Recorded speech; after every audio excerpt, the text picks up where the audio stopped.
নমস্কার, আমি শুভ ঘোষ, ভারতীয় জনতা পার্টির পক্ষ থেকে বলছি, গোঘাট বিধানসভা।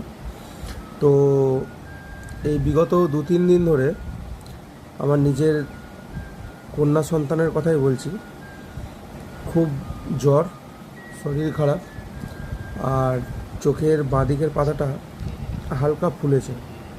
তো এই কারণে আমার স্ত্রী বলুন, পরিবারের সবাই বলুন, বা আমার স্ত্রীর পরিবারের সবাই বলুন, প্রত্যেকেই খুব চিন্তায় ছিলাম, এবং আমার চোখে কার্যত জল এসে গেছিলো। ও যেদিন খুব কাঁদছিল, তো আজকে একটা জিনিস ভাবছিলাম, নির্বাচনী কার্যালয়ে যখন গিয়েছিলাম, একটা খবর চলছিল, দেখলাম পানিহাটি থেকে অভয়ার মায়ের দাঁড়ানো নিয়ে অনেক অনেক কটাক্ষ করছে। তো ভাবুন, আজকের দিনে আমার একটা মেয়ের জ্বর হয়েছে, একটু কষ্ট হচ্ছে, সেটা আমি বাবা হয়ে মেনে নিতে পারছি না, চোখে জল এসে যাচ্ছে।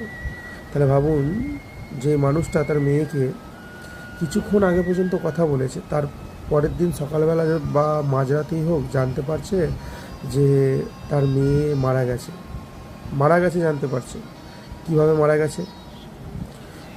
কিভাবে? সিমেন্সের কফি টেস্ট করা হয়েছে, তারপরে ধরা হয়েছে একজন সিভিক ভলেন্টিয়ারকে। অনেকেই অভিযুক্ত ছিলেন, তারা আবার অন্য জায়গায় যে অন্যভাবে আলোকিতভাবে পদও পেয়েছেন। তো ব্যাপারটা এটা নয়, মেয়েটার মারা যাওয়ার সময় চোখ ফেটে গিয়েছিল, নাক দিয়ে রক্ত বেরিয়েছিল। কীভাবে মারা গিয়েছিল এটা একবার ভাবতে হবে প্রত্যেককে, আজকে প্রত্যেকটা পশ্চিমবঙ্গবাসীকে ভাবতে হবে। তো অভয়ার মায়ে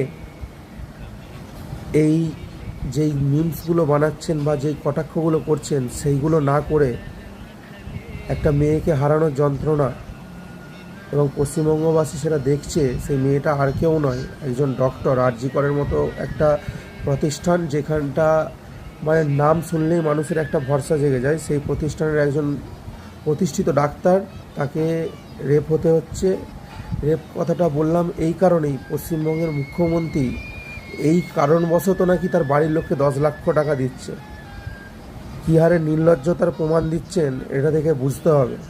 তো আমার এই ভিডিওটা আজকের দিনে সব দ্বিধা ভুলে যেয়ে, যদি বাড়িতে কন্যা সন্তান থাকে, যদি বাড়িতে কোনো মহিলা থাকে, আপনার বাড়ির মহিলা মনে করে অভয়ের এই জন্য বা অভয়ের মায়ের জন্য শুধু নয়, পশ্চিমবঙ্গের সমস্ত মানুষকে সচেতন করার জন্য নারী সুরক্ষা বিজেপি আজকের দিনে যেভাবে দিতে চলেছে পশ্চিমবঙ্গকে, পশ্চিমবঙ্গ মানুষ ভরসা করুক। পশ্চিমবঙ্গ মানুষ একটা জিনিস ভরসা করুক, 5টা বছর সুযোগ দিন পশ্চিমবঙ্গকে, শুধু নারী নিরাপত্তাটা দেখুন।